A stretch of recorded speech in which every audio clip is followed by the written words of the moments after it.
this video we are going to be looking at styles. Now here are the styles in the styles group under the home tab, and say for example I wanted to apply different styles to this title and these different headings in the document. It will all make sense why we do this at the end of the video. So I'm going to select this first part here. This seems to be the title, so I'm going to change this part to a title style, and then it gets applied. The chapters, I would like to apply heading 1 to them, so I'm just going to zoom out a little bit. There's the first chapter. We're going to use the control key and select chapter 2 with it, as well as chapter 3 as well. Now while I have them all selected, I'm going to go ahead and apply heading 1.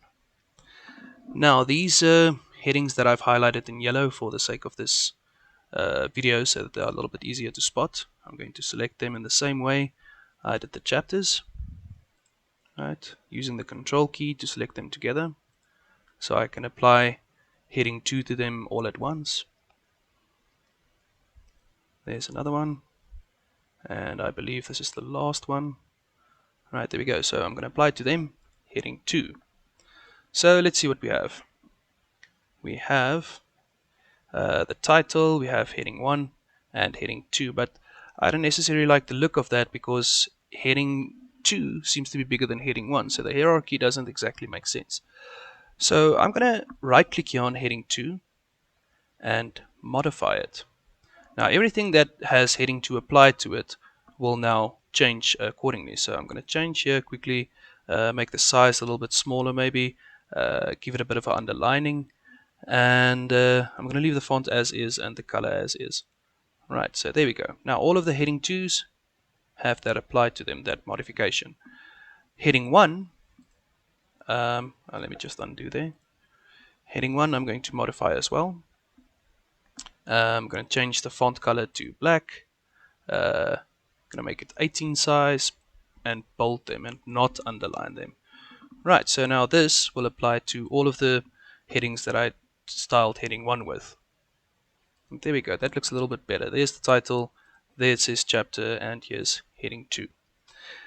Now after you've done all of this, it makes it easy to work in a document, because now you can go to view, for example, and if you have the navigation pane switched on, then you can navigate to these different headings. Word now knows that these are heading 1s and these are heading 2s, and so it populates this list with them. You can also insert a table of contents using these styles, automatic table of contents. So if you go to references, table of contents, these automatic tables will now be populated with the styles that you chose. You can also create a whole new style. Go to the home tab, open this dialog box over here, and then you have a whole list of styles. And if you are worried that you don't see all of them here, go to options, and then by default this usually says recommended, but then you can just change it to all styles and then they will all be listed here.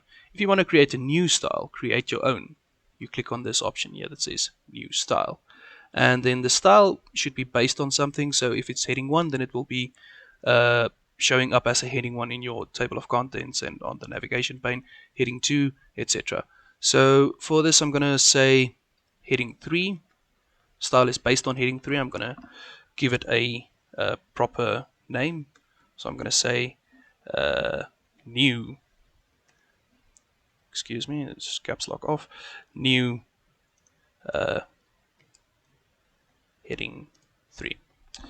Right, and then just format it accordingly. I'm going to say 14 font size, bold and italic maybe, and there we go. That is now heading 3. Unfortunately it seems to have applied it now to where I had my cursor, so I'm just going to quickly change that back to heading 2. But you can apply heading 3 now to anything. Say for example I have a new heading over here that I would like to have heading 3 applied to.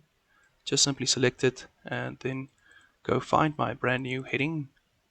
There it is, new heading 3, and then it gets applied, and that's it.